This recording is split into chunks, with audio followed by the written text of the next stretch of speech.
बिस्मिल्लाहिर्रहमानिर्रहीम अस्सलाम वालेकुम। आज के लेक्चर में IAS 8 उसके अंदर हम लोग एग्जाम्पल नंबर 12 को सॉल्व करने जा रहे हैं। एग्जाम्पल नंबर 12 की रिक्वायरमेंट्स को देखें। Prepare a correction of error note to be included in the financial statement for the year ended 30th June 2016 and prepare the statement of changes in equity for the year ended 30th June 2016। एक तो correction of error note हम लोगों ने बना के देना है कि हम लोगों ने कौन कौन से एरर्स थे तो उनको हम लोगों ने किस तरह से जाके करेक्ट किया, उसकी वजह से इंक्रीज आया डिक्रीज आया। 2016 के हवाले से हम लोगों ने ये बात बतानी है। फिर हमें कहा गया कि statement of changes in equity बना के देनी है हम लोगों ने for the year ended 30th June 2016। Note कुछ इस तरह से हमारे पास बनेगा।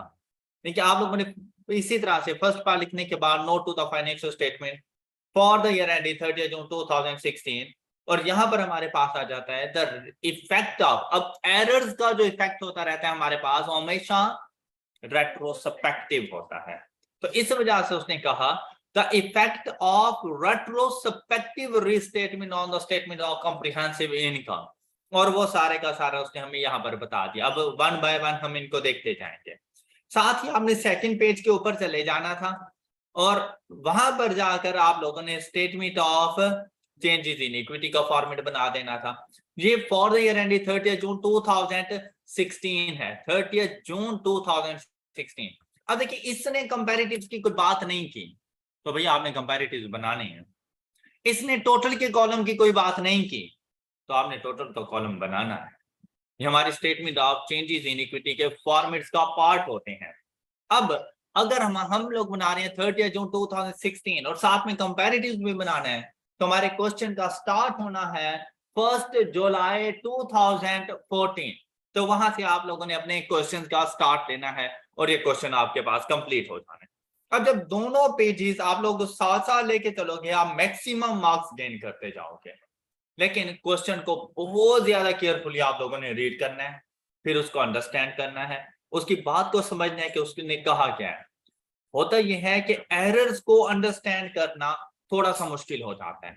उसने क्या किया, क्या करना था, हम अब इसको कैसे लेके चलें, इसका इफेक्ट कहाँ पे जाएगा, ये इफेक्ट सिर्फ उसी फाइनेंशियल स्टेटमेंट पर है या इसको आगे भी मूव करवाना है, ये सारी बातें एट अ टाइम हम लोगों ने सोचनी होती हैं। अब देखें यहाँ पर दूसरी उसने स्टेटमेंट यहाँ पे बना दी थी the effect of retrospective restatement of statement of financial position for the year 2015 में अगर कोई प्रीवियस इंपैक्ट है तो वो हमारे पास आ जाएगा। अब यहाँ क्वेश्चन में देखें क्या कुछ गिवन है। कहते हैं CPL is engaged in the manufacturing of chemicals and paints in April 2016. It was discovered that certain errors had been made in the financial statement for the year ended 30th June 2015. The error was corrected in 2016. The details are as follows. अब हमारे पास सबसे पहले statement of comprehensive income आ गई। उसमें अगर आप लोग देखें तो 2015 ऑडिटेड फाइनेंशियल स्टेटमेंट्स, उसके बाद हमें कहता है 2015 आफ्टर करेक्शन ऑफ एरर्स, उसने ये एरर्स को करेक्ट कर दिया है और एरर्स करेक्ट करने के बाद ये चेंज आया, उसने ये हमें बता दिया। फिर कहता है 2016 ये हमारा करंट ईयर है, इसकी अभी तक ड्राफ्ट फाइनेंशियल स्टेटमेंट बन चुकी है। फाइनेंशियल स्टेटमेंट क्या ड्राफ्ट बन चुका है, अभी तक ये फाइनेंशियल स्टेटमेंट पब्लिश नहीं हुई, ऑडिटेड नहीं हुई अभी तक ये इन प्रोसेस है हमारे पास। अब इसमें हमें क्या कुछ कहता है, एक तो हमारे पास आ गया sales tax, commission and discounts वगैरह वो आ गए। कॉस्ट ऑफ सेल्स की बात करती इधर, यहां पर selling and distribution expenses, admin expenses, other operating charges, other operating income, profit for the year आ गया। स्टेटमेंट ऑफ फाइनेंशियल पोजीशन में ट्रेड एंड अदर रिसीवेबल्स के balances and trade and other payables के बैलेंसेस। फिर आपसे कहता है the share capital and unapportioned profits of CPL as on 1st July 2014 was rupees 10400 million and rupees 19089 million respectively। अब देखिए ये क्या क्या चीजें आपको उसने बताई हैं, share capital and retained earning, लेकिन जो नेम उसने यूज किया आपने फिर वही नेम यूज करना है। अनअपोर्शन प्रॉफिट्स ही आप लोगों ने यूज, कौन सी डेट के बताए हैं आप लोगों को? तो ऐसा नहीं है जिस दिन मैंने अपने क्वेश्चन का स्टार्ट लेना है वो है, फौरन जाकर इनको लिख देना था, बाकी क्वेश्चन बाद में, लेकिन इनको जाके फौरन हम लोगों ने लिख लेना था कि हमारे पास ओपनिंग बैलेंसेस हैं 10400 एंड 19089। ये देखें, ये आपके पास चली गई दोनों वैल्यूज। ये बात क्लियर है यहां तक? अच्छा, फिर उसने हमें क्या कहा, कहते हैं the details of dividend declared are as follows, cash dividends, interim and final 2015 and 16। तो अब यहां पर देखें, इसके अलावा और कोई एडजस्टमेंट्स वगैरह नहीं है हमारे पास, और स्टेटमेंट ऑफ कॉम्प्रिहेंसिव इनकम में उसने सेल टैक्स, कमीशन, डिस्काउंट्स वगैरह हमें बता दिए, कॉस्ट ऑफ सेल्स को अलग से बता दिया, selling and distribution expenses, admin expenses, other operating charges वगैरह मौजूद है हमारे पास, other operating income and profit for the year, फिर trade payable and trade receivables. अब देखें हम लोगों ने इस क्वेश्चन को कैसे सॉल्व करना था। Prepare a correction of error note to be included in the financial statement for the year ended 30th June 2016। अब यहां पर देखें,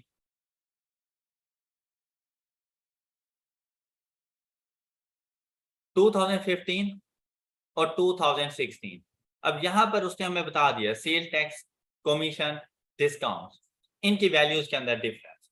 अब यहाँ ऑडिटेड फाइनेंशियल स्टेटमेंट देखें 7916, ये हम लोगों ने नोट किया हुआ था, यही हमारे पास आगे मूव किया होगा और 2016 के फाइनेंशियल स्टेटमेंट्स में चला गया, लेकिन एक्चुअल वैल्यू है कितनी, 8246। तो यहां पर देखिए इसके दरमियान कितने का इंक्रीज या डिक्रीज आपको नजर आया, sale tax, commission and discount, इन दोनों के दरमियान डिफरेंस 7916 एंड 8246, इन दोनों 330 का इंक्रीज आया। किस चीज में, सेल टैक्स में, कमीशंस में, डिस्काउंट्स वगैरह में 330 का हमारे पास इंक्रीज आ गया। आप बताएं इस इंक्रीज की वजह से हमारा प्रॉफिट इंक्रीज होगा या डिक्रीज होगा? प्रॉफिट, ये एक्सपेंस है ना एक किस्म के, कमीशन, डिस्काउंट, सेल टैक्स, तो जब हम लोग इनको अकाउंट फॉर कर लेंगे तो ये एक्सपेंसेस इंक्रीज हो जाएंगे 330 से, लेकिन प्रॉफिट्स डिक्रीज हो जाएगा। कितनी अमाउंट से, किसकी वजह से, cell tax, commission and discount, increase या डिक्रीज? तो हम लोग लिखेंगे increase in cell tax, commission, discounts 330। अब एक्सपेंस इंक्रीज है, लेकिन यहां पर इफेक्ट प्रॉफिट्स के ऊपर देखा जाता है, तो प्रॉफिट्स में तो डिक्रीज आ जाएगा, तो हम लोग यहाँ पे इंक्रीज लिखेंगे, लेकिन यहाँ पर नेगेटिव टर्म आ जाएगा। ये हम लोग 2015 का ही कंपैरिजन कर रहे हैं, लेकिन सिर्फ किसका, ऑडिटेड और आफ्टर करेक्शन उसकी अमाउंट्स का, कि हमने क्या अमाउंट रिकॉर्ड की हुई, होनी क्या अमाउंट चाहिए थी, उसके मुताबिक हम लोग देखते हैं। इसी तरह से आपने चले जाना है कॉस्ट ऑफ सेल की तरफ। अब कॉस्ट ऑफ सेल में देखें 44633, जबकि होनी कितनी चाहिए थी, 44606, कम होनी चाहिए थी, हम लोगों ने ज्यादा चार्ज की हुई है 27 से। अब कॉस्ट ऑफ सेल को डिक्रीज कर दो, कॉस्ट ऑफ सेल को डिक्रीज करने से प्रॉफिट इंक्रीज हो जाएगा, तो आपने लिखना है decrease in cost of sale, फिर आपने ये दोनों वैल्यूज लिखनी है, भाई ये डिफरेंस ले रहे हैं हम लोग, और अमाउंट आ गई हमारे पास 27, लेकिन उस 27 की वजह से प्रॉफिट में इंक्रीज है, तो ये पॉजिटिव में जाके लिखना। क्लियर? तो ये हमारे पास यहाँ पर 27 ये पॉजिटिव में आ गई। ऑलराइट, इसी तरह से आपने तमाम के डिफरेंसेस नोट करने हैं। अब यहाँ पर देखें selling and distribution expenses 2441 and 2635, क्या अमाउंट हमारे पास आ रही है 194। अब देखिए इंक्रीज है या डिक्रीज है, तो हम लोग लिखेंगे increase in selling and distribution expenses, लेकिन इंक्रीज की वजह से हमारा प्रॉफिट तो 194 ये करेक्शन नोट में चला जाएगा। फिर देखें एडमिनिस्ट्रेटिव एक्सपेंसेस में इंक्रीज है, तो आपने लिख देना है इंक्रीज इन एडमिनिस्ट्रेटिव एक्सपेंसेस, और यहां पर देखें कितने का इंक्रीज आया 105 का, लेकिन एडमिन एक्सपेंसेस में इंक्रीज की वजह से हमारा प्रॉफिट डिक्रीज हो जाएगा। ये बात 2015 की चल रही है। अच्छा, उसके बाद देखिए हमारे पास अदर ऑपरेटिंग चार्जेस 515 एंड 467, ये अमाउंट कितनी आ गई? ऑपरेटिंग चार्जेस है हमारे पास, मतलब एक्सपेंसेस हो गए, एक्सपेंसेस में डिक्रीज है तो प्रॉफिट इंक्रीज, तो पॉजिटिव टर्म में जाके इसको लिख देंगे। फिर यहां पर देखें अदर ऑपरेटिंग इनकम 509 427 82, ये 82 हमारे पास क्या अमाउंट, इंक्रीज या डिक्रीज? ऑपरेटिंग इनकम में डिक्रीज है। अब ये देखिए ये इनकम है हमारे पास, अदर ऑपरेटिंग इनकम, इसमें डिक्रीज प्रॉफिट को कम कर देगा। ऑलराइट, फिर देखें प्रॉफिट फॉर द ईयर। अब इधर देखें प्रॉफिट फॉर द ईयर में हम लोगों ने रिकॉर्ड किया हुआ था, जब हम लोगों ने एरर्स वगैरह किए हुए थे उस टाइम पे हमने प्रॉफिट कैलकुलेट किया हुआ था 4359, जबकि था कितना 3723, डिक्रीज कितने का आया 636 का डिक्रीज आया। अच्छा, अब जाके इन चारों को आप लोगों ने पहले अकाउंट फॉर करना है, ऊपर वाली ये चारों वैल्यूज, ये 48, ठीक है, ऑपरेटिंग इनकम 82, ये बात सही हो गई। प्रॉफिट में कितने की वैल्यू आ रही थी हमारे पास 636 का डिक्रीज, तो ये 636 का डिक्रीज ये आ गया हमारे पास। अच्छा, अब अगर यहां पर जरा कैलकुलेट करें -330, जैसे बोल रहा हूं वैसे लिखें, -330 +27 -194 -105 +48 and -82 इज इक्वल टू 636। ये एक्स्ट्रा कोई चीज उसने दी है जी, हाँ, मतलब उसने फिर इसको यहां तक सॉल्व किया, ये पहली चार वैल्यूज, तो वो आंसर डिक्रीज आ रहा है 602। फिर उसने जाके ये operating charges operating income record की, तो ये नेट डिक्रीज इन प्रॉफिट्स 636 का।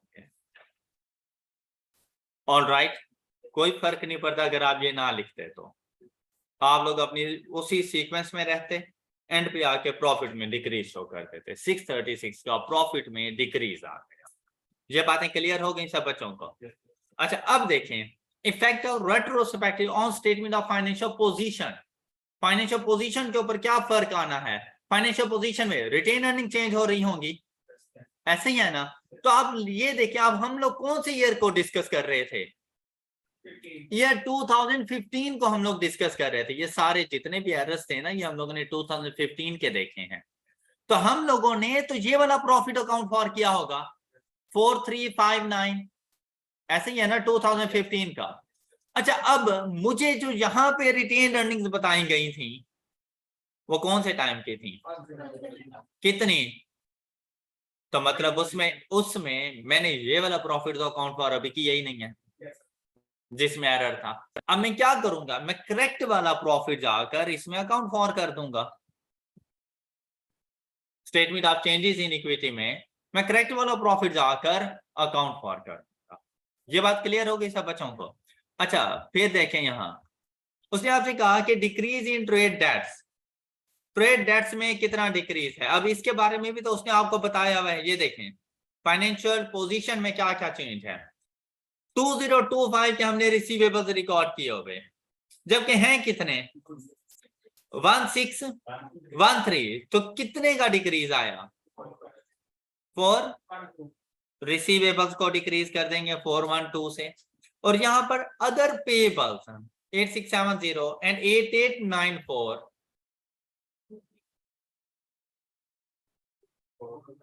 for 224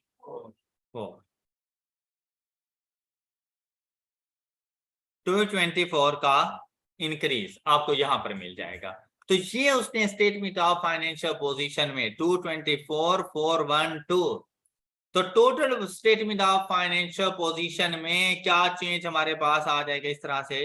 अच्छा, ये प्रॉफिट्स की वजह से जो इंक्रीज डिक्रीज आएगा 2015 के अंदर, तो 2015 में कितना इंक्रीज डिक्रीज 636, तो वो 636 की वजह से आपके प्रॉफिट रिटेन अर्निंग्स कम हो जाएंगे। यहां तक की बात क्लियर है। अच्छा, इसके बाद statement of changes in equity, ये बड़ा सिंपल सा था आप लोगों के लिए। किस तरह से कि यहां पर देखें, ये दोनों वैल्यूज आप लोगों ने लिख ली, उसके बाद आपने आ जाना है, हम लोग बना रहे हैं 2015 के लिए, तो 2015 के अंदर, अब 14 के बारे में तो कुछ बताया नहीं, वैसे तो 14 का फाइनल डिविडेंड आना चाहिए था, उसने हमें नहीं बताया। अब यहां पर हम लोग क्या करेंगे कि 2015 का इंटरिम डिविडेंड लेंगे, कितना 5%। क्या है ये, कहां से लेस होगा, रिटेन अर्निंग्स में से, रिटेन अर्निंग में से। लेकिन ये 5% कौन सी वैल्यू का लेंगे हम लोग, शेयर कैपिटल का। 10,400 का 5%, 520 लेस कर देंगे, और इस साल का प्रॉफिट हम लोग करेक्ट वाला प्रॉफिट ही आके लिखेंगे। अब देखें, करेक्टेड प्रॉफिट यही था 3723, हमें 4359 लिखने की जरूरत नहीं है, हम ये करेक्ट प्रॉफिट ही जाके लिखेंगे। अब 2015 में ना और कुछ भी नहीं है, हम लोगों ने ये प्रॉफिट्स लिखे, इनको क्लोज कर दिया।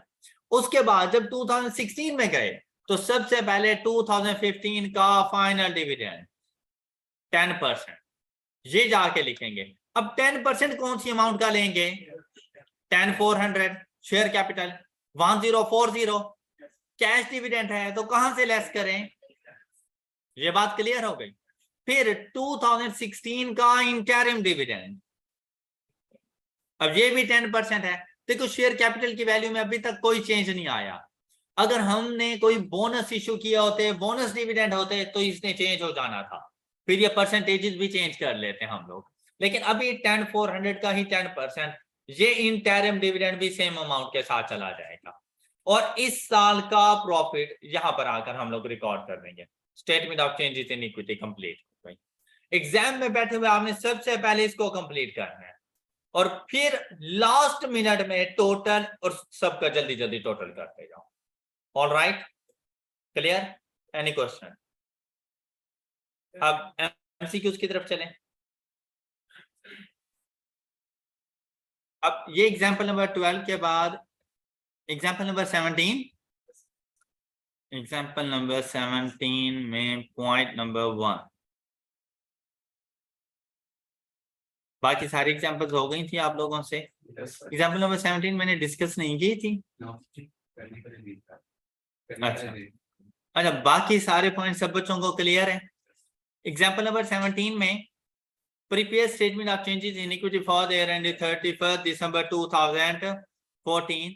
अब यहां पर देखें तो आपसे कहा गया the following information pertains to draft financial statements of Pak ocean limited for year ended 31 December 2014। Profit for the year given है, गेन और loss on revaluation of building, incremental depreciation 2013 and 14, ये हमें गिवन है। कहते हैं installation of an assembly plant was completed in December 2012। ये installation complete हुई at a cost of rupees 60 million and it was ready for use on 1st Feb 2000।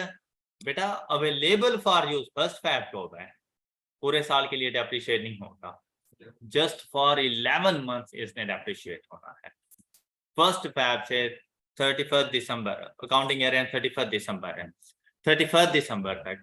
अब कहते हैं however depreciation for the year 31 December 2013 amounting to rupees 4.5 million was worked out from the date of production 1st April 2000। कहता है जबकि जो depreciation expense है हमारे पास year 2013 के लिए वो 4.5 मिलियन का हम लोगों ने 1 अप्रैल डेट ऑफ प्रोडक्शन से स्टार्ट किया हुआ है। तो 1 अप्रैल की बात करें तो मतलब 9 मंथ्स, तो उसने 9 मंथ्स का डेप्रिसिएशन एक्सपेंस चार्ज किया हुआ है, जबकि कितने मंथ्स का डेप्रिसिएशन एक्सपेंस चार्ज करना था। अब अगर सपोज क्या कि कोई इंफॉर्मेशन वगैरह ना होती कि straight line method of depreciation है, तो मैं क्या करता हूं 4.5 डिवाइडेड बाय 9 मल्टीप्लाइड बाय 11 5.5। तो मैं कहता कि आपने डेप्रिसिएशन एक्सपेंस को अंडरस्टेट किया हुआ है 1 मिलियन से, ऑलराइट, और उसकी वजह से प्रॉफिट डिक्रीज हो जाएगा 1 मिलियन से, क्योंकि expense increase profit decrease. Clear. Next क्या लिखा हुआ है इसने, कहते हैं एडिशनल डेप्रिसिएशन ऑफ ₹1 मिलियन। अब उसने बता दिया, देखो 1 मिलियन का पता चल गया आप लोगों को कि ये 1 मिलियन कहां से आया है।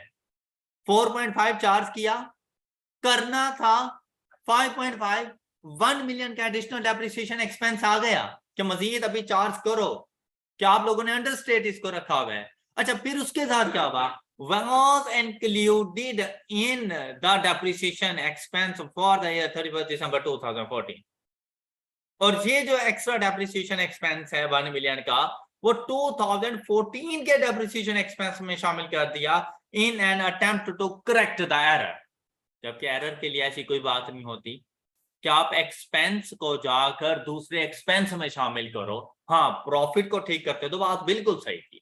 अब आपने क्या करना है, आपने 2013 का डेप्रिसिएशन एक्सपेंस इंक्रीज करना है। तो मतलब 2013 के प्रॉफिट को डिक्रीज कर दो 1 मिलियन से, और 2014 का वो जो प्रॉफिट आप लोगों ने पहले कम किया हुआ है अब उसको इंक्रीज, लेकिन बेसिकली कोई इंपैक्ट नहीं आएगा, क्योंकि यहां से 1 मिलियन से इंक्रीज होगा, पिछले साल का 1 मिलियन भी तो आगे आएगा, तो आपकी रिटेन अर्निंग में बेसिकली वो नील इंपैक्ट हो जाएगा। एक मरतबा इंक्रीज तो दूसरी मरतबा से डिक्रीज, प्रीवियस ईयर का डिक्रीज आगे आएगा ना, वो इस साल की भी रिटेन अर्निंग को डिक्रीज करेगा और आप उसको इंक्रीज भी कर रहे हो, तो बेसिकली कोई इंपैक्ट नहीं आता 2014 का। ये बात क्लियर हो गई। क्लियर। अच्छा, अब देखें यहां पर इन्होंने क्या किया, ये शेयर कैपिटल आपके पास आ गया 200 का 1 जनवरी ओपनिंग बता दिए, रिटेन अर्निंग्स आपके पास आ गई, अब ये भी आपके पास ओपनिंग ही है, रिवैल्यूएशन सरप्लस आपके पास आ गया। अब आप लोगों ने statement of changes in equity बनाना था, तो भाई आपने पहले ये तीनों चीजें लिख लेनी थी, okay, and revaluation surplus. Question को पढ़ के पता चल जाता है कि शेयर प्रीमियम है, अगर है तो फिर वो हम उसको कॉलम जरूर बना लेते हैं शेयर कैपिटल के फौरन बाद। अदरवाइज ये तीनों चीजें आप लोगों ने यहाँ पे लिखनी। उसके बाद आप लोगों ने देखें final cash dividend, interim cash dividend, interim bonus dividend, ये तो कोई इशू नहीं हुआ होगा, इसके लिए आपको इंफॉर्मेशन मिली होगी 4th पॉइंट से, ये आप लोगों ने अकाउंट फॉर कर ली होगी। लेकिन अगर आप लोग यहाँ पे देखें टोटल कॉम्प्रिहेंसिव इनकम, अब यहाँ की बात करें, ये है प्रॉफिट कब का 52 मिलियन 2013 का, तो क्या इसको 52 मिलियन होना चाहिए, कितना होना चाहिए 51 मिलियन, तो जाके ये 51 मिलियन लिखना। ये बात क्लियर हो गई। अच्छा, उसके बाद other comprehensive income as it is, जैसे उसने बताई हुई थी, जो ट्रांसफर करें इंक्रीमेंटल डेप्रिसिएशन को, वो आप लोगों ने जाके रिकॉर्ड कर दिया, ये आपके पास वैल्यूज आ गई। अब जब आप लोग यहाँ पे पहुंचे ना भाई, प्रॉफिट पे फर्क आएगा, उस साल के अपने प्रॉफिट पे फर्क आएगा, रिटेन अर्निंग के बैलेंस पे कोई फर्क नहीं पड़ना था। कि अगर आप लोग रिटेन अर्निंग को रीस्टेट कर रहे होते हैं ना, तो रिटेन अर्निंग जितनी अमाउंट से इंक्रीज उसका रिवर्सल रिकॉर्ड कर रहे थे, उतनी अमाउंट से प्रीवियस उसका इंपैक्ट भी आ रहा था, और ये अपोजिट डायरेक्शन में थे, तो रिटेन अर्निंग पे कोई फर्क नहीं पड़ना था 2014 की। लेकिन 2014 के अपने प्रॉफिट फॉर द ईयर में फर्क पड़ रहा था, क्योंकि आपने 1 मिलियन का इसका डेप्रिसिएशन एक्सपेंस इंक्रीज कर दिया था, ओवरस्टेट कर दिया था। अब डेप्रिसिएशन के एक्सपेंस को कम करोगे तो इसका अपना प्रॉफिट इंक्रीज कर जाएगा, कितने से 78 से 1 मिलियन से इंक्रीज करेगा तो 79, तो आपने जाके 79 रिकॉर्ड करना था। ऑलराइट, तो यहां पर बेटा ये 79 आपके पास, बाकी उसने आपको बताया हुआ other comprehensive income and incremental depreciation. और आपकी statement of changes in equity complete हो जाती है। Any question? ये एग्जांपल क्लियर है आप सब बच्चों को? तो ये इम्पैक्ट्स आप लोगों ने जरूर देखने हैं इस तरह से। अब ऑब्जेक्टिव बेस्ड क्वेश्चन में जी बताएं किन क्वेश्चन में आप लोगों को इश्यूज हैं, हम उनको सिर्फ डिस्कस करेंगे। Question number 7, okay 7, which of the following would be a change in accounting policy in accordance with IAS 8 accounting policies, changes in accounting estimates and error? अच्छा, अब हमें 4 एग्जांपल्स थी, लेकिन हमने इनमें से किसको आइडेंटिफाई करना है कि इनमें से अकाउंटिंग पॉलिसी कौन सी है। अब देखें भाई, आपसे कहा गया जब आप लोगों ने पढ़ा था तो वैसे accounting policy and accounting estimates के बारे में आपको बता दिया गया था कि कौन सा अकाउंटिंग एस्टिमेट है, कौन कौन सी अकाउंटिंग पॉलिसीज वगैरह है। कहते हैं एडजस्टिंग द, अच्छा थ्योरेटिकल क्वेश्चन जब भी आए क्विकली जंप टू सॉल्यूशन नहीं करना। मतलब पहले ही ऑप्शन पढ़ के सपोज आपको लगे कि यार ये तो चेंज इन अकाउंटिंग पॉलिसी है, टिक किया आगे, नहीं, एक मरतबा सबको पढ़ लेना, उसके बाद जाके डिसीजन लेना है कि कौन सा करेक्ट आंसर आपका बनता है। थ्योरेटिकल क्वेश्चन में कभी भी जल्दबाजी का मुजाहरा ना करना। ये आपके 1 नंबर 2 नंबर बहुत कीमती नंबर होते हैं, इन्होंने आपको पास कराना होता है। कोशिश कीजिएगा कि आपके 10 मार्क्स के एमसीक्यूज 10/10 मार्क्स हो, तो मतलब बाकी 90 में से आपने 40 गेन करना है। ऑलराइट, आप लोगों ने सब कुछ पढ़ा होता है, आप लोग इजीली एमसीक्यूज को आइडेंटिफाई कर सकते हो, उसके सोल्यूशन की तरफ जा सकते हो। और इस बात का हमेशा ख्याल रखिएगा कि दाएं बाएं ना देखें, अपना पेपर खुद सॉल्व करें। आप जितने अच्छे तरीके से आपने पढ़ा हुआ है दूसरे ने उतने अच्छे तरीके से नहीं पढ़ा हुआ, तो अपने ऊपर कॉन्फिडेंस रखें। इस बात पे ना रहना कि साथ वाले पेपर अटेम्प्ट कर लें तो हम दाएं बाएं जल्दी जल्दी देख लेंगे कि उसने 1 2 3 4 आगे क्या लिखा हुआ है, हम भी वही लिख देंगे। नहीं, आपने ऐसा नहीं करना। आपने अपने पेपर को बेहतरीन मैनेज करके लेके चलना है। टाइम मैनेजमेंट आपकी बड़ी जबरदस्त होनी चाहिए और एमसीक्यू आप खुद सॉल्व करें कि इसका आंसर क्या है। क्लियर? अच्छा, आप देखें, कहते हैं adjust the residual value amount based on latest information receive. अच्छा, रेजिडुअल वैल्यू में चेंज करना क्या अकाउंटिंग पॉलिसी है?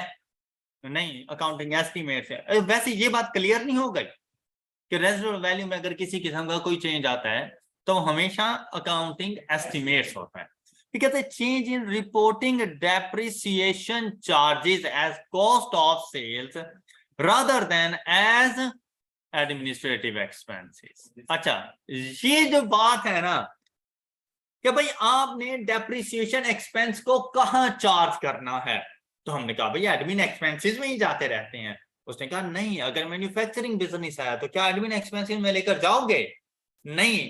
अगर मैन्युफैक्चरिंग बिजनेस है तो उसने आपसे कहा था कि factory related depreciation admin expenses का पार्ट नहीं बनती, वो कॉस्ट ऑफ गुड्स मैन्युफैक्चर्ड का पार्ट बनती है, और cost of goods manufactured cost of sale का पार्ट बनती है, तो इसलिए उसने कॉस्ट ऑफ सेल लिखा है बेसिकली।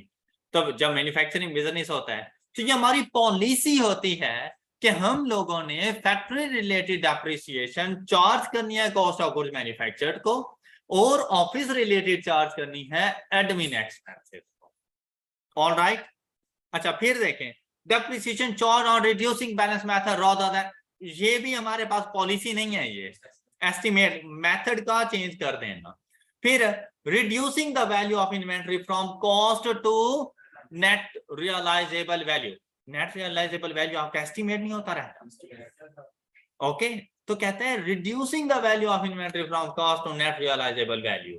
अच्छा, अब देखें पॉलिसी क्या होती है कि हम लोग इन्वेंट्री को लोअर ऑफ कॉस्ट और एनआरवी रिकॉर्ड करते हैं, ये पॉलिसी। हम लोग अपने एसेट्स को प्रॉपर्टी प्लांट इक्विपमेंट के ऊपर रिवैल्यूएशन मॉडल अप्लाई करते हैं, ये पॉलिसी है। हम लोग इन्वेस्टमेंट प्रॉपर्टी के ऊपर फेयर वैल्यू मॉडल अप्लाई करते हैं, ये आपके पास अकाउंटिंग पॉलिसी है। अब यहां पर देखें भाई, आपने कहता है इन्वेंट्री को रिड्यूस कर दिया कॉस्ट से उसकी नेट रियलाइजेबल वैल्यू पर, तो नेट रियलाइजेबल वैल्यू हमारे पास एक किस्म की एस्टिमेटेड वैल्यू ही होती है, मार्केट वैल्यू। तो ये भी तो यहां पर हमारे पास जो बेस्ट सोल्यूशन वैसे आपको नजर आ रहा था, आप खुद देखें अपने नॉलेज को बेस बनाकर, तो कौन सा बेस्ट सोल्यूशन आपको नजर आ रहा है? Question solve. ऑलराइट जी, नेक्स्ट 16। अब ये एमसीक्यू तो सिर्फ वही पूछ सकते हैं आदिल भाई जिन्होंने पढ़ के आए हैं। जो लोग जो नहीं पढ़ के आए तो वो मुझसे कहां से पूछेंगे? वो तो कहेंगे अगर दूसरों को नहीं आते तो मुझे भी नहीं आते।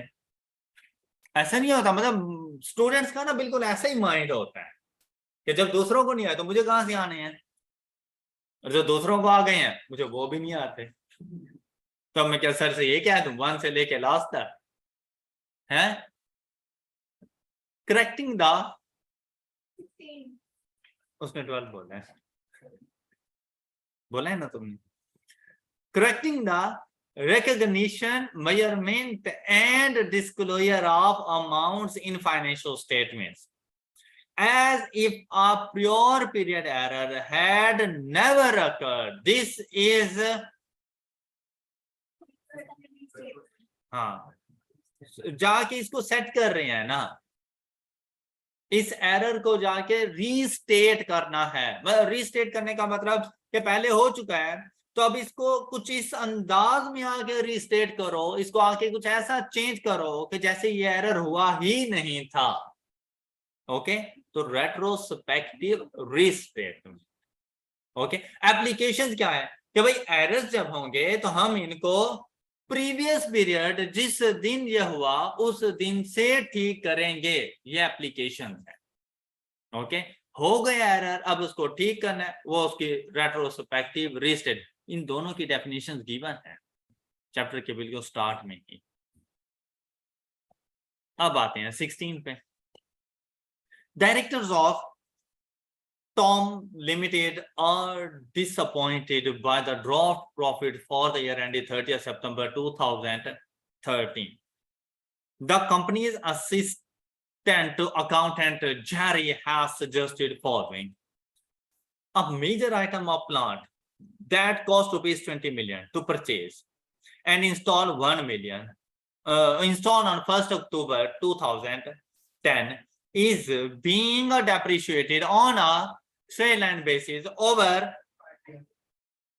5-year period.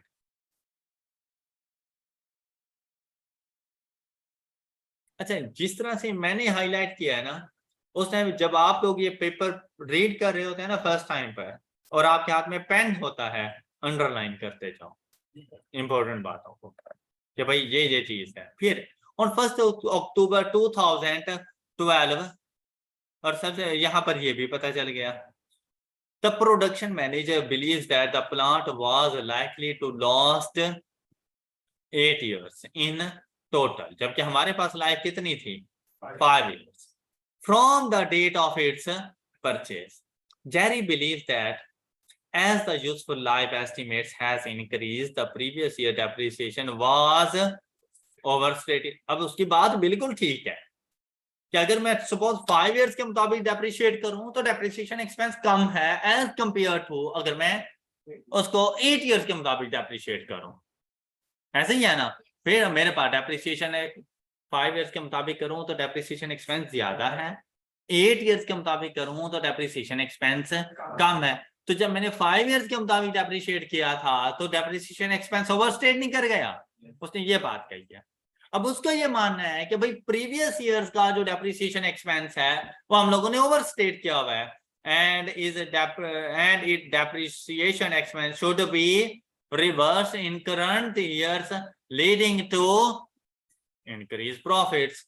तो कहते हैं कि इस मर्तबा आप उसको रिवर्स कर दो। फिर कहते हैं adjust for the change of useful life correctly, what will be the carrying amount of the plant at 30th September 2000? क्या आप उसकी बात से इक्तिफा करते हैं? क्या उसने क्या सही बात कही है? क्या उसने सही बात कही है? अच्छा, यहां तक की बात उसकी सही है कि भाई डेप्रिसिएशन एक्सपेंस वगैरह ज्यादा है और इस तरह से, लेकिन डेप्रिसिएशन मेथड हम लोग को अगर यूजफुल लाइफ में चेंज आया बेसिकली, तो ये तो चेंज इन अकाउंटिंग एस्टीमेट है। और चेंज इन अकाउंटिंग एस्टिमेट का जो इफेक्ट होता रहता है वो current year and future periods पे होता है, ना कि पास्ट प्रीवियस। तो इसका प्रोस्पेक्टिव इफेक्ट आता रहता है। अब हमने क्या करना है, सिंपली उसने आपसे पूछा था कि भाई एसिड की कैरिंग अमाउंट क्या होनी चाहिए। हमारे पास एसिड कितने का था, हमारे पास एसिड की वैल्यू थी 20 मिलियन। कब हम लोगों ने परचेज किया, 1 अक्टूबर 2010 को। हमारा अकाउंटिंग ईयर एंड कब हो रहा है, 30 सितंबर। मतलब ये हम लोगों ने ईयर 2011 के बिल्कुल स्टार्ट में परचेज कर लिया। कैसा नहीं है, हम लोगों ने ईयर 2011 के बिल्कुल स्टार्ट में परचेज कर लिया। तो 2011 के लिए फुल ईयर डेप्रिसिएशन, कोई रेजिडुअल वैल्यू तो नहीं है ना, तो फुल ईयर डेप्रिसिएशन हमारे पास क्या बन जानी है, 4।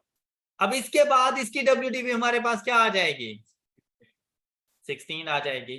फिर नेक्स्ट ईयर, ये 2011 था, खत्म हो गया।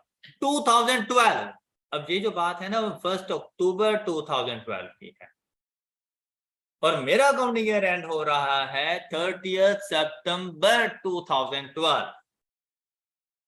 ओके, तो वो थर्ड ईयर की बात कर रहे हैं। तो सेकंड ईयर का डेप्रिसिएशन एक्सपेंस 4 ही आएगा, बिल्कुल ऐसे ही। और इसकी वैल्यू क्या आ जाएगी, अब जिस दिन चेंज इन अकाउंटिंग एस्टिमेट आया उस दिन एसिड की WDV 12 डिवाइडेड बाय, अब देखिए कितने साल गुजर चुके हैं, 2 साल गुजर चुके हैं। एसिड की रिवाइज्ड यूजफुल लाइफ कितनी है, 8 ईयर, लेकिन इन टोटल। तो यहां पर आप लोगों ने जो डेप्रिसिएशन एक्सपेंस के लिए लाइफ लेके आनी थी वो रिमेनिंग यूजफुल लाइफ, 8 में से 2 साल गुजर गए हैं, 6 ईयर्स। तो 2013 के लिए जो उसने डेप्रिशिएट होना था वो, और इसकी जो WDV थी हमारे पास 10 मिलियन। All right, any issue? Next question 18 जी। A company is preparing its financial statement for the year ended 31st December 2019 and discovered that in the previous year, following amounts were incorrectly capitalized in an intangible asset with indefinite useful life.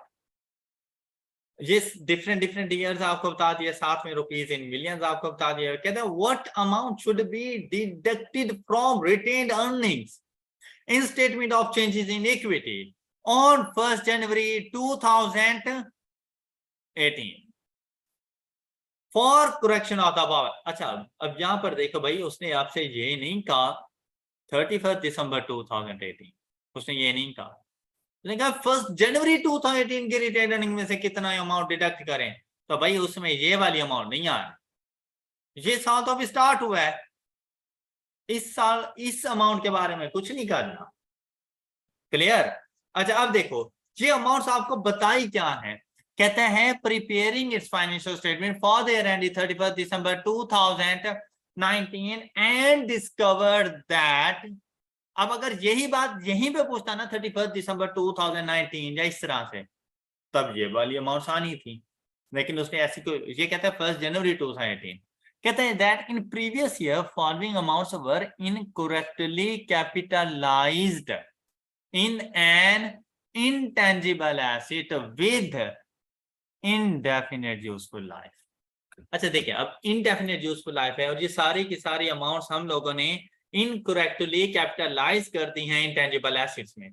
तो retain earning में क्या फर्क आएगा, मतलब क्या अगर वहां पे गलती से अगर कैपिटलाइज हो गया तो मतलब बेसिकली तो रेवेन्यू एक्सपेंस था, रेवेन्यू नेचर रेवेन्यू एक्सपेंस था, हमारे पास हमारे एक्सपेंसेस का पार्ट बनता, हमारे प्रॉफिट्स को डिक्रीज कर देता। अब प्रॉफिट्स में डिक्रीज, रिटेन अर्निंग में डिक्रीज होता है। तो 2015 3 का डिक्रीज आएगा प्रॉफिट्स में, 2015 के प्रॉफिट में 3 का डिक्रीज, 2016 के प्रॉफिट में 4 का डिक्रीज, 2017 के प्रॉफिट में 4 का डिक्रीज। चले अभी 2018 को भी देखें, इंडिविजुअल बेसिस पर 5 का डिक्रीज। लेकिन आपने मेरी बात को गौर किया हो ना, मैंने प्रॉफिट बोला है, मैंने रिटेन अर्निंग नहीं बोला। अब अगर बात करें रिटेन अर्निंग्स की, तो 2015 की रिटेन अर्निंग्स में 3 का डिक्रीज, 2016 की रिटेन अर्निंग्स में 7 का डिक्रीज, 2017 की रिटेन अर्निंग्स में 11 का डिक्रीज, 2018 की रिटेन अर्निंग्स में, लेकिन कब?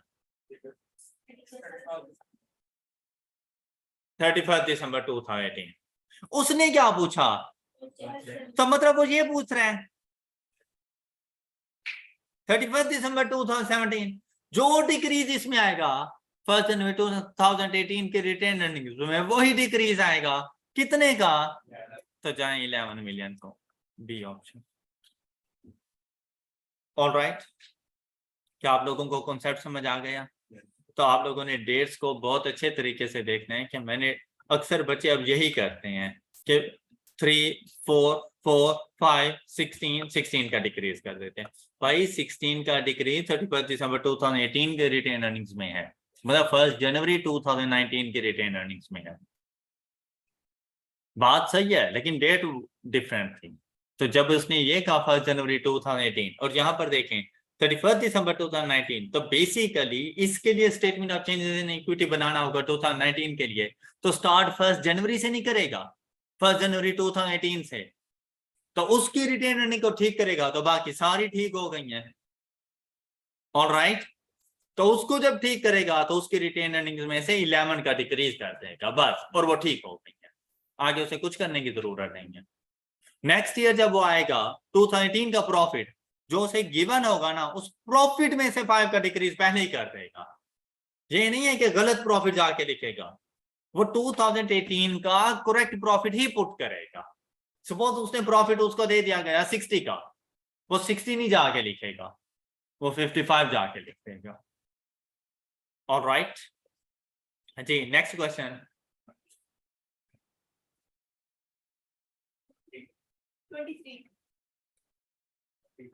20 जी, most of the entities competitors value their inventory using average costing basis, whereas the entity uses the first in first out basis. All right, change in accounting estimate या policy, क्या हम लोग method कौन सा यूज करते हैं? Start में क्या हम लोग इन्वेंट्री की कॉस्टिंग का मेथड कौन सा यूज करते हैं? अब ये अकाउंटिंग एस्टिमेट में बनता है या अकाउंटिंग पॉलिसी में जाता है? मैं कॉस्ट फार्मूला कौन सा यूज करना है? ये पॉलिसी। ओके, अब हर कंपनी की भाई अपनी अपनी पॉलिसी हो सकती है। अकाउंटिंग ने हमें दोनों ऑप्शन दिए हैं कि भाई ये नहीं, ये दोनों ऑप्शन है दोनों। अब एक कंपनी हमारे कंपेटिटर्स हैं, वो एवरेज कॉस्टिंग करते हैं, हम लोग FIFO मेथड कर रहे हैं, गलत हम भी नहीं है। लेकिन बात पता है क्या है, अब मैं अपनी फाइनेंशियल स्टेटमेंट्स का कंपैरिजन अपने कंपेटिटर्स की फाइनेंशियल स्टेटमेंट के साथ नहीं कर सकता। क्यों? इन्वेंट्री की वैल्यू चेंज, इन्वेंट्री की value change, cost of sale change, cost of sale change, gross profit change, उसकी वजह से नेट प्रॉफिट चेंज, उसकी वजह से रिटेन अर्निंग्स चेंज, पूरी है इक्विटी चेंज। तो मैं कंपैरिजन नहीं कर पाऊंगा ठीक से। कंपैरिजन हमेशा सेम चीजों के दरमियान होता है कि भाई क्या कंपैरिजन, कि मैं अगर FIFO मेथड यूज करता हूं तो मेरे कंपेटिटर भी FIFO मेथड, अब आके कंपेयर करो, अब कंपैरिजन हो सकता है। ऑलराइट, अच्छा अब देखें, कहते हैं वैल्यू ऑफ इन्वेंट्री एट, अब उसके देखिए भाई जितना नॉलेज आपके पास होता है ना, ये मोर देन एनफ होता है। सिर्फ बात होती है उस टाइम पे सुकून से क्वेश्चन पढ़ोगे ना, जैसे ही एंड तक पहुंचोगे क्वेश्चन का सोल्यूशन आपके माइंड में बन चुका होता है। लेकिन इसके लिए ना अपने माइंड को कूल माइंड रखो, तो आपको सोल्यूशन ढूंढ कर देगा कि यार इसकी इस तरह से एडजस्टमेंट करो, इसको ऐसे सॉल्व करो और इसने ठीक हो जाना है, और आपको सोल्यूशन भी मिल जाएगा। आपको सच्ची बात बताऊं, क्या आपको लगता है कि हम टीचर दे के क्वेश्चन पढ़ के आते हैं? हमें कुछ नहीं पता होता। क्या मुझे पता, हालांकि मेरे माइंड में था कि न्यू चैप्टर स्टार्ट करना है, क्या मुझे पता था कि आप लोगों ने मुझसे ये क्वेश्चन करने, मैं इसकी प्रेपरेशन करके जाऊं? लेकिन जब हम लोग सॉल्व कर रहे होते हैं, क्या आंसर मैच नहीं कर रहे होते? क्या सेम वैसे आंसर नहीं होते? बात क्या होती है भाई, अपने पास नॉलेज है, उसके ऊपर हमें कॉन्फिडेंस है, वही कॉन्फिडेंस आपने अपने नॉलेज पे रखना है और आपका सोल्यूशन मिल जाएगा। देखिए भाई, मैं कभी ये नहीं कहूंगा भाई आप रट्टे लगा के जाओ और बस जो आपने रट्टा लगाया वही पूछेगा, नहीं। आपने जितने अकाउंटिंग कॉन्सेप्ट्स वगैरह, ये कोई भी सब्जेक्ट आपने पढ़ा हुआ है, आप सुकून से बैठो, सिर्फ इतना कौन, यार मैंने अपना सिलेबस 100% पढ़ा हुआ है, उससे बाहर तो नहीं आने वाला ना। सुकून से बैठ के क्वेश्चन को देखो, किस तरह से क्या बात कर रहा है, कहाँ की बात कर रहा है, इसका इंपैक्ट किस किन चीजों के ऊपर आएगा, कितनी अमाउंट से आएगा, क्वेश्चन सॉल्व हो जाना है। सिर्फ उस टाइम पे कूल माइंड और अकाउंटिंग को ही सोचो और अपना फ्यूचर देखो कि यार मेरी FAR 1 पास है, ऑलराइट, पेपर पास हो जाना है। आप अगर परेशान हो गए किसी एक छोटे से क्वेश्चन, पता चले एक नंबर के MCQs ने आप लोगों को यार परेशान करके रख दिया, आपका सारा पेपर जाया हो जाना है। तो आपने एक एक मार्क्स के लिए ना एक किस्म की जंग लड़नी है, उसे कहना है कि नहीं भाई अब ये मैंने पढ़ लिया है तो ये एक नंबर मेरा पक्का, तब जाके आप कामयाब हो जाएंगे और आपने कामयाब होना है। ऑलराइट, आपके माइंड में सिर्फ इतना हो, मुझे सारी अकाउंटिंग आती है, मैंने 100% प्रेपरेशन की है, मुझे सारे कॉन्सेप्ट्स का पता है, मुझे तमाम अकाउंटिंग पॉलिसीज एस्टिमेट्स सारी चीजों का पता है, क्वेश्चन जब आएगा मैं उसको हैंडल करने की सलाहियत रखता हूँ और मैं इसमें से 100% मार्क्स लूँ, इंशाल्लाह आपको कोई फेल नहीं कर सकता, आप पास हो जाते हैं। ओके, अच्छा देखें, मोस्ट ऑफ द एंटिटी, ये हम लोगों ने पढ़ लिया, कहते हैं value of inventory at 30th September 2013 on FIFO basis is ₹20 million। FIFO तो हम लोग यूज कर रहे थे ना, ऐसे ही था ना। अच्छा, कहते हैं however on average costing basis it would be valued at, मेरे माइंड ने काम करना शुरू कर दिया, यार क्लोजिंग इन्वेंट्री में ना चेंज का इंपैक्ट हम लोगों ने देखना है, और ये जो इन्वेंट्री बता रहा है वो 30 सितंबर की बता रहा है, और by adopting the same method, average costing, as its competitors, the inventory at 30 September 2000 comparative year पे चला गया, मतलब ओपनिंग भी बता रहे हैं क्या, was reported as ₹15 million, however on the average costing basis it would have been reported at, मेरे माइंड ने उसी टाइम काम किया। यार एक ऐसा एग्जांपल भी हम लोगों ने अपनी स्टडी टेक्स्ट में सॉल्व की थी जिसमें 5 और वेटेड एवरेज का कॉन्सेप्ट था, फिर उसी टाइम पे सोचा कि यार अगर फर्स्ट ईयर का क्लोजिंग है तो वो तो मेरे सिर्फ उस साल के प्रॉफिट्स को चेंज करेगा, लेकिन फर्स्ट ईयर का क्लोजिंग नेक्स्ट ईयर के ओपनिंग को चेंज करेगा और उस साल का क्लोजिंग भी उस प्रॉफिट को चेंज करेगा। अब यहां पे पता चल गया कि भाई 2012 का प्रॉफिट भी सही नहीं है, उसने भी ठीक होना है, उसका इंपैक्ट मेरी रिटेन अर्निंग्स पर भी जाएगा, और 2013 के प्रॉफिट ने भी ठीक होना है। अब अगर बात करते हैं सिर्फ प्रॉफिट्स की, मतलब ये वो बातें जो आपने अपने माइंड को बतानी है, बात करता है सिर्फ प्रॉफिट की, मैं 2012 को इग्नोर कर दूं, बात करता है सिर्फ प्रॉफिट की, मैं 2012 को इग्नोर कर दूंगा, लेकिन अगर बात करता है रिटेन अर्निंग्स की, मैं 2012 के इंपैक्ट को भी साथ लेकर आऊंगा। बात क्लियर हुई? उसके बाद क्या पूछा, what will be the effect of changes on profit for the year 30 सितंबर 2013। अब मैंने सिर्फ क्या करना है, मैंने ओपनिंग एंड क्लोजिंग देखनी है।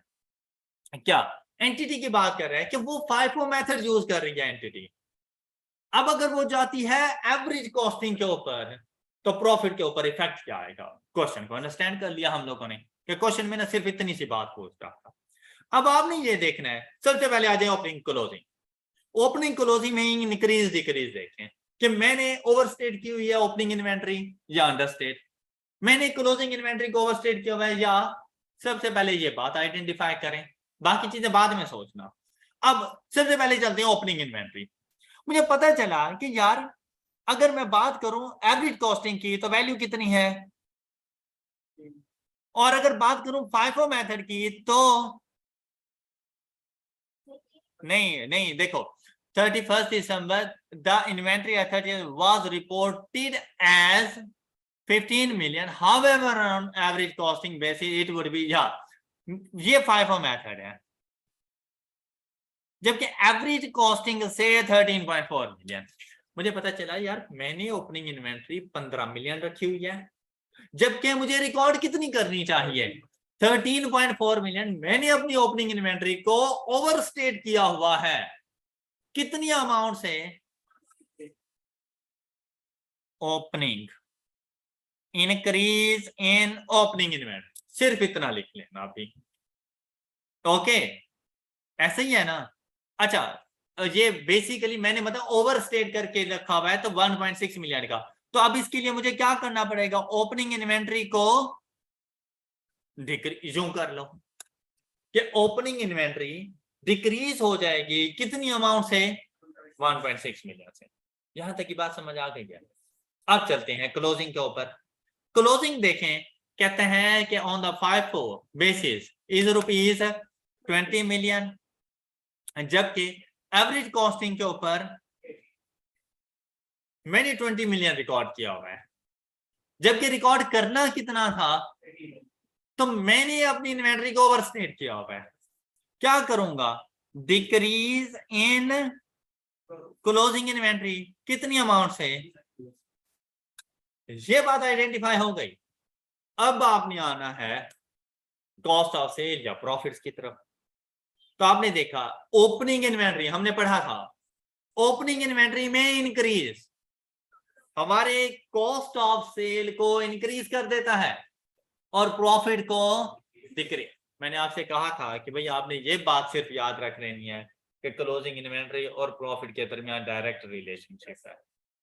ओके, तो मतलब ओपनिंग इन्वेंट्री और प्रॉफिट के दरमियान, अब अगर मैं अपनी इन्वेंट्री को कम करता हूं तो मेरा प्रॉफिट 1.6 मिलियन से इंक्रीज हो जाएगा। ऑलराइट, तो ये पॉजिटिव आ जाएगी। फिर अगर मैं अपनी क्लोजिंग इन्वेंट्री को कम करता हूं तो मेरा प्रॉफिट 2 मिलियन से इंक्रीज हो जाएगा। Cost of sale, sorry, closing inventory और प्रॉफिट के दरमियान डायरेक्ट रिलेशनशिप डिक्रीज हो जाएगा। कॉस्ट ऑफ सेल ने ज्यादा हो जाना था, प्रॉफिट्स ने कम हो जाना है, ये माइनस हो गया। तो अगर इसका नेट इंपैक्ट देखो का डिक्रीज, क्वेश्चन सॉल्व हो गए। ऑलराइट जी, और कोई क्वेश्चन? 23 हो गए बगैर समझाए? चले, हाँ जी, किसी और का कोई और MCQs? यहां तक की सारी बातें सब बच्चों को क्लियर है? चैप्टर नंबर 8 हमारा कंप्लीट हो, sorry IAS 8 and chapter number 9 हमारा कंप्लीट हो चुका है। That's all for today. अपना बहुत सा ख्याल रखिएगा, नेक्स्ट लेक्चर में मिलेंगे। अल्लाह हाफिज।